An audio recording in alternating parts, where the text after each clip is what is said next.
ఈ మండు టెండల్లో గులాబీ మొక్కలకు వచ్చే సమస్యలు, ఆ సమస్యల నుండి మనం గులాబీ మొక్కల్ని ఎట్లా కాపాడుకోవాలనేది ఈ వీడియోలో నేను మీకు క్లియర్గా షేర్ చేస్తానండి. వీడియో స్కిప్ చేయకుండా చివరి వరకు చూస్తే ఇన్ఫర్మేషన్ ఏది కూడా మిస్ అవ్వకుండా ఉంటారు. ఎవరైనా ఛానల్ని కొత్తగా చూస్తుంటే ప్లీజ్ సబ్స్క్రైబ్ చేసుకోండి. Hi friends, welcome to Shreshtha garden. నేను సంపూర్ణ.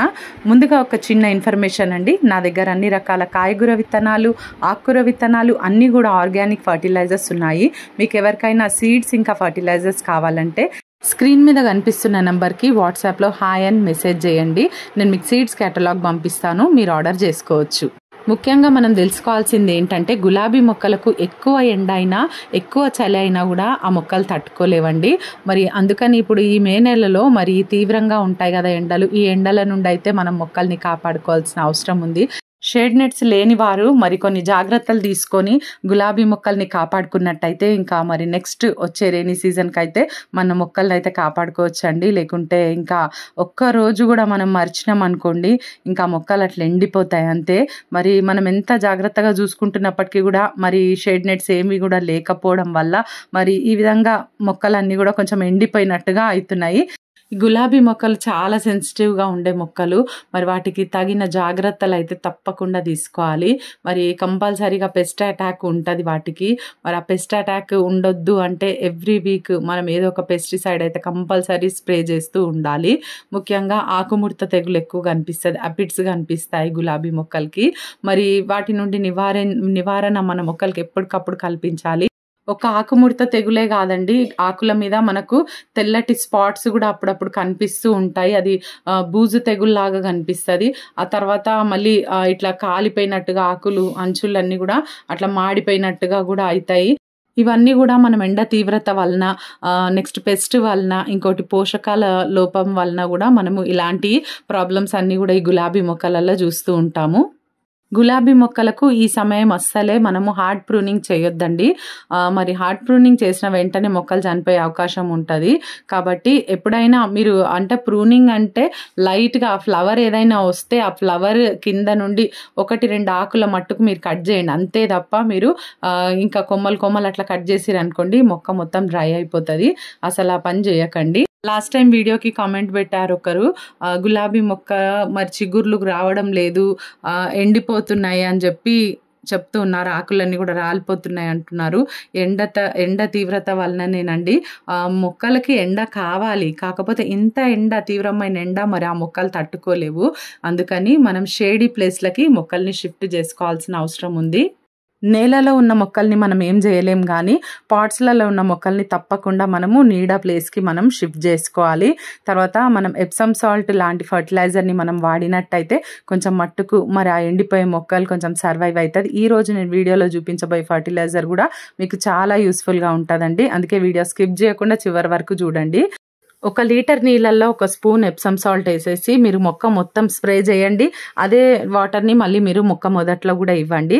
ఇట్లా ఇవ్వడం వల్ల వారానికి 2 సార్లు ఇవ్వండి తప్పకుండా. మరి మొక్కకి రెసిస్టెంట్ పవర్ అనేది పెరుగుతుంది.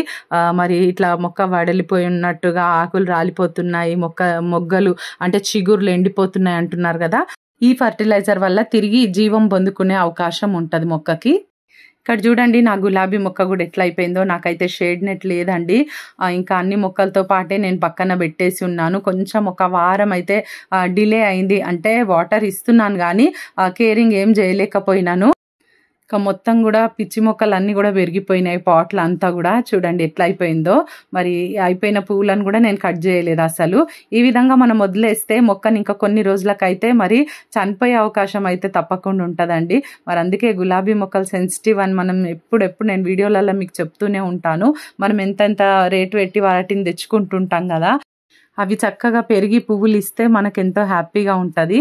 మరి ఈ విధంగా ఎండిపోవడం అయితే అస్సలు ఇష్టం ఉండదు కదా. మరి ఈ విధంగా ఎండిపోయే మొక్కను కూడా మనం ఎట్లా మరి వాటికి మనం ట్రీట్మెంట్ అనేది చేసుకోవాలనేది ఈరోజు నేను మీకు వీడియోలో చెప్తానండి. మరి కొంచెం నిర్లక్ష్యం వల్ల ఇదంతా కూడా మనం ఫేస్ చేయాల్సి వస్తుంది. చూడండి, ఎండిపోయిన ఆకులని మీరు మొత్తం ఒకటేసారి తీయకుండగా కొన్ని ఆకులు తీయండి, కొన్ని ఆకులు పెట్టండి. నా మొక్కకైతే మళ్ళీ కొత్త చిగుర్లు అనేటివి స్టార్ట్ అయిపోయినాయి కాబట్టి నేను తీసేయొచ్చు. కానీ మీకు అర్థం కావడానికి నేను చెప్తున్నాను. ఒకటేసారి ఆకులు ఎండిపోయి ఉంటే కనుక మొక్కకి మొత్తం తొలగించకండి. ఎందుకంటే ఆ ఫోటోసింథసిస్ ప్రాసెస్ కూడా మొక్క చేసుకోవాలి కాబట్టి కొన్ని ఆకులను వదిలేయండి. ఎప్పుడైతే కొత్త చిగుర్లు కనిపిస్తాయో అప్పుడు ఆ మిగతా ఎండిపోయిన ఆకులను మీరు తీసేయండి. మొక్కలు కూడా పిచ్చి మొక్కలు ఉండకుండా ఇట్లా క్లీన్ చేసేసేయండి ఫస్ట్. ఓకేనా? మరి ఎంత ఫాస్ట్గా గ్రో అవుతాయి చూడండి పిచ్చి మొక్కలు. మనం ఎందుకంటే ఎప్పటికప్పుడు ఫర్టిలైజర్స్ ఇస్తూ ఉంటాం కదా మొక్కకు. మరి అవన్నీ కూడా ఈ పిచ్చి మొక్కలు తీసేసుకొని అట్లా పెరిగిపోతూ ఉంటాయి. అట్లా మెయిన్ మొక్కకి కావాల్సిన ఫర్టిలైజర్ మరి ఇవంతా కూడా తీసుకొని వేస్ట్ చేసేస్తుంటాయి కదా. అందుకే ఎప్పటికప్పుడు మనం చూడగానే వెంటనే పిచ్చి మొక్కల్ని మనం తీసేయాలండి. చూడండి ఇవన్నీ కూడా తీసిన తర్వాత ఇక్కడ నేను ఫర్టిలైజర్ని ప్రిపేర్ చేస్తున్నాను. అయితే వీటి కోసం నేను ముందే ఒక గంట 2 గంటల ముందు మీరు నానబెట్టి పెట్టుకోండి. అలోవెరా పీసెస్ అండి ఇవి. ఒక లీఫ్ కట్ చేసినాను, 1 లీటర్ నీళ్ళల్లో ఈ ముక్కలు వేసినాను, బాగా నలిపేస్తున్నా చూడండి. ఇట్లా మనము జ్యూస్ కూడా తీసి కూడా వాడుకోవచ్చు. 1 లీటర్కి ఒక 2 స్పూన్ల చొప్పున వేసుకోండి జ్యూస్ అయితే. కానీ ఏమి దాంట్లో ఉండకుండా చూసుకోండి. ఎందుకంటే గులాబీ మొక్కలు సెన్సిటివ్ అని చెప్పుకుంటాం కదా. ఇవి వేరే మొక్కలల్లో పాట్స్లో మనం వేయొచ్చు. లేదు అంటే ఇంకా కొన్ని నీళ్ళు పోసి మీరు సాయంత్రం వరకు పెట్టేసి కూడా ఇంకా వేరే మొక్కలకి కూడా ఇవ్వచ్చు.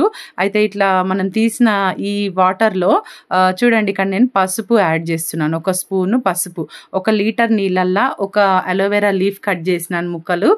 నెక్స్ట్ వచ్చేసి 1 స్పూన్ పసుపు వేసినాను. ఓకేనా? ఇట్లా మంచిగా మరి ఇదైతే మంచి బెస్ట్ ఫర్టిలైజర్ తయారవుతుంది.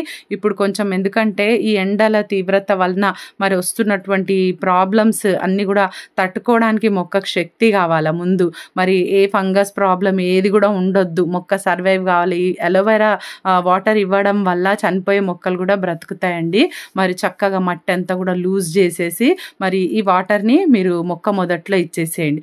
ఇట్లా మొక్క మనం ఇట్లా క్లీన్ చేసేటప్పుడు ఏవైనా ఇట్లా ఎండిపోయిన ఆకులు అవేమైనా ఉంటే కూడా తీసేసేయండి. ఓకేనా? ఇట్లా తీసేసి చక్కగా మీరు మొక్క మొదట్లో ఈ వాటర్ ఇచ్చేసేయండి.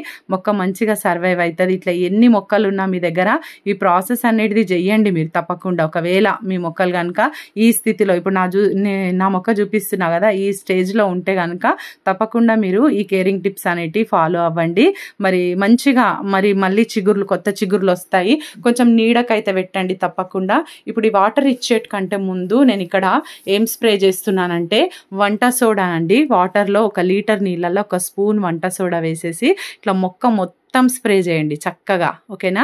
కొమ్మలన్నీ కూడా బాగా తడవాలి. ఆకులు వెనక భాగం ముందు భాగం తడిచేటట్టుగా మొత్తం కూడా మంచిగా స్ప్రే చేయండి. ఇట్లా మీరు ఈ స్ప్రే చేసేటప్పుడు ఒకటి గుర్తుపెట్టుకోండి. ఎండ టైం స్ప్రే చేసిరు అనుకోండి మొక్క మొత్తం మాడిపోతుంది. మీరు మొత్తం కంప్లీట్ ఈవినింగ్లో చేయండి ఎండాకాలం పోయే వరకు. ఓకేనా? ఎండ టైం అస్సలు స్ప్రే చేయొద్దు, గుర్తుంచుకోవాలి. తర్వాత ఈ ఫర్టిలైజర్ని ఇక్కడ చూడండి మంచిగా మొక్క మొదట్లో వేసేసినాం అనుకోండి మంచిగా జీవం అనేది వస్తుంది మొక్కలో. మీరు ఎప్సమ్ సాల్ట్ తరచుగా వాడండి, ఈ అలోవెరా వాడండి, మొక్కలకి మంచి రిజల్ట్ ఉంటుందండి. ఈ అలోవెరా ఫర్టిలైజర్ని వారానికి ఒకసారి అన్ని రకాల పూల మొక్కలకి ఇవ్వండి. ఒకవేళ మీరు పసుపు కలపాలనుకుంటే 15 రోజులకు ఒకసారి ఇవ్వండి. ప్లెయిన్గా ఓన్లీ అలోవెరా జ్యూస్ కానీ ఇట్లా ముక్కలు కానీ ఇచ్చే ఫర్టిలైజర్ని అయితే మీరు వారానికి ఒకసారి ఇవ్వచ్చు. ఇదండి ఈరోజు వీడియో. మీకు ఇన్ఫర్మేటివ్ ఉందనుకుంటా. నచ్చితే ఒక లైక్ చేసి ఛానల్ని సబ్స్క్రైబ్ చేసుకోండి. పక్కన ఉన్న బెల్ ఐకాన్ క్లిక్ చేయండి. నేను వీడియో పెట్టగానే నోటిఫికేషన్ వచ్చేస్తుంది. ఈ వీడియో ఎట్లుందో తప్పకుండా కమెంట్ చేయండి. Thank you.